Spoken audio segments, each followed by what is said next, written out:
మళ్ళీ domination war షురూ కానుంది. పుష్ప 2తో బన్నీ ఇంటర్నేషనల్ స్టార్ కావటానికి ప్రయత్నము మొదలైంది. స్టార్ అవ్వాలంటే ఈ రోజుల్లో సోషల్ మీడియాలో దుమ్ము రేపితే చాలు. పరిస్థితులు అలాగే అయిపోయాయి. పుష్ప తర్వాత ఆ సినిమా సాంగ్స్, బన్నీ డైలాగ్స్ ఎవరెవరితోనో చెప్పించి హంగామా చేశారు. ఆ సినిమాతో బన్నీని ఐకాన్ స్టార్ని చేశారు. ఇదంతా పిఆర్ టీమ్ ఎఫర్ట్స్ అని అందరికీ తెలుసు. తర్వాత RRR సినిమా అప్పుడు చరణ్ టీం పని మొదలుపెట్టింది. బన్నీని మించి చెర్రీని స్టార్ చేయటానికి చేయాల్సిందంతా చేశారు. ఇంటర్నేషనల్ లెవెల్లో చెర్రీ యాక్షన్ గురించి చెప్పించారు కూడా. చివరికి గ్లోబల్ స్టార్ అని అనిపించేశారు.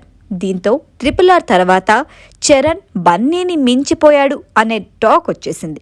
ఇప్పుడు పుష్ప 2తో మళ్ళీ బన్నీ టీం పని మొదలుపెట్టింది. ఈసారి బన్నీని ఇంటర్నేషనల్ స్టార్ చేయటమే టార్గెట్గా పెట్టుకున్నారు.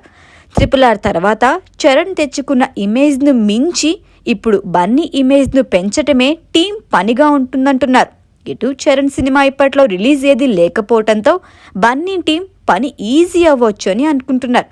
కానీ మెగా, అల్లు ఫ్యామిలీల మధ్య గ్యాప్ లేదని చెప్పుకున్నా ఈ డామినేషన్ వారు మాత్రం ఆగటం లేదు. అయితే మెగా ఫ్యాన్స్ మెజారిటీ చరణ్ వైపే ఉన్నారు అనటంలో సందేహం లేదు. బన్నీ అప్రోచ్ కూడా నచ్చటం లేదనే కామెంట్లు వస్తున్నాయి. ఇంకా ఎంత దూరం పోతుందో ఈ పిఆర్ పబ్లిసిటీ వ్యవహారాలు చూడాలి మరి.